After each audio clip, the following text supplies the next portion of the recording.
Ask anyone who isn't into bikes to name you a motorcycle and I'll bet you they'd say Harley-Davidson. Perhaps they're thinking of something like this.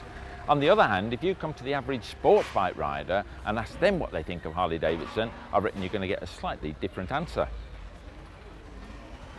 But I tell you what, they must be doing something right, because they introduced this, the Fatboy, in 1990 and they just can't make enough of them.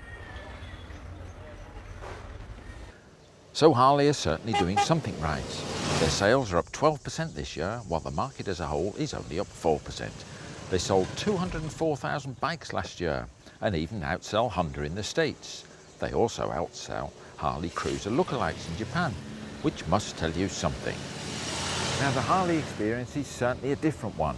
The Yanks always say there's no substitute for cubes, and certainly big inch engines like this one have a certain appeal.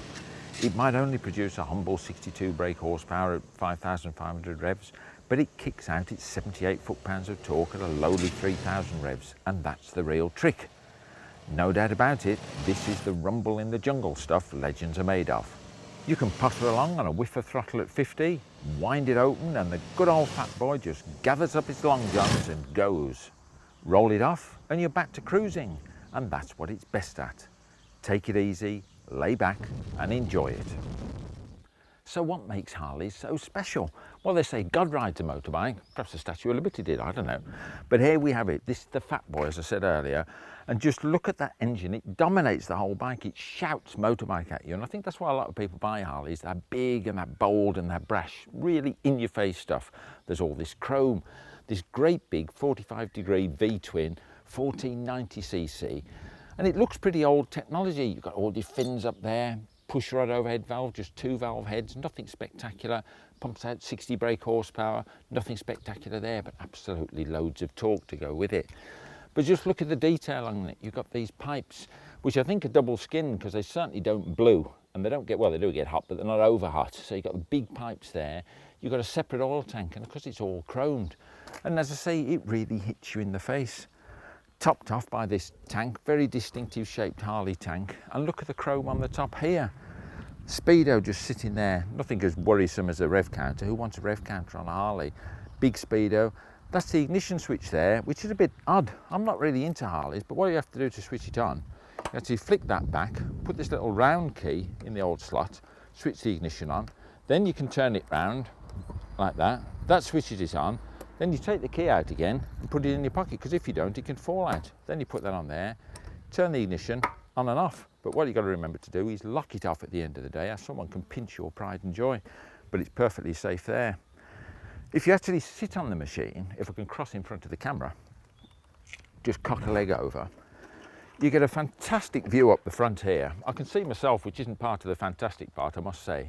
But here you can see this big chromed headlamp. And as you're going along, especially under trees, see the trees whizzing by and the sun and the sky. It's a nice open air feeling. You can actually see the curved bars there as well. And you can really get into this sunny California culture, especially it's such a blisteringly hot day today. So you're laid back and cruising, big wide bars. Controls are big and hefty. Look at the size of these levers. You won't see these on any Jap bike or any European bike. Big and meaty things. And something else, these actual clusters for the different thumb switches, they're different as well. We all thought BMW were a bit odd. Well, on this one, if I put the ignition on, click right, turn the right hand one on, push it again, goes off. Click left, left hand one goes off, push that again, it goes off. That is more logical than BMWs. You do get used to it, and also they do self-cancel after a while, which is pretty useful stuff. All this goes together pretty well. It's designed to cruise, not to bruise, and it handles fine for such a fat boy, like 320 kilos fat. Sure, on twisty stuff you can touch the footboards down, but at least it keeps you on your toes, and that's not a pun. Still, its gearbox is a great improvement on Harleys of old too. You can find neutral, which is one of the most important things, and the other gears go in okay. Might clunk a bit, but it works. The brakes works too. They're not the best in the world. The back one feels a little bit wooden, but it stops. So it goes, it stops, and you feel in control. That's as long as you can resist looking at your reflection in a shop window. So is it for me, you're wondering? Well, if you're a regular watcher, you probably know that I'm not really into custom cruisers. I still like my sports bikes. But I tell you what, in this sort of climate, beautifully warm, there's something about cruising along which seems to make a hell of a lot of sense. Why should you have to race everywhere? Something like this, laid back, ticking over, it's got its certain attractions. So perhaps if I had a garage full of bike, this might just make it. But perhaps at the moment, this reasonably slim person isn't for a fat boy yet. One thing I don't have any doubts about is that this is the ultimate pose machine. Love it or loathe it, you certainly can't ignore it. Having said that, if you're tempted, you better have a word with your bank manager, because this one's not cheap at an on-the-road price of £13,295. Still, what price style? As they say, anything else is less.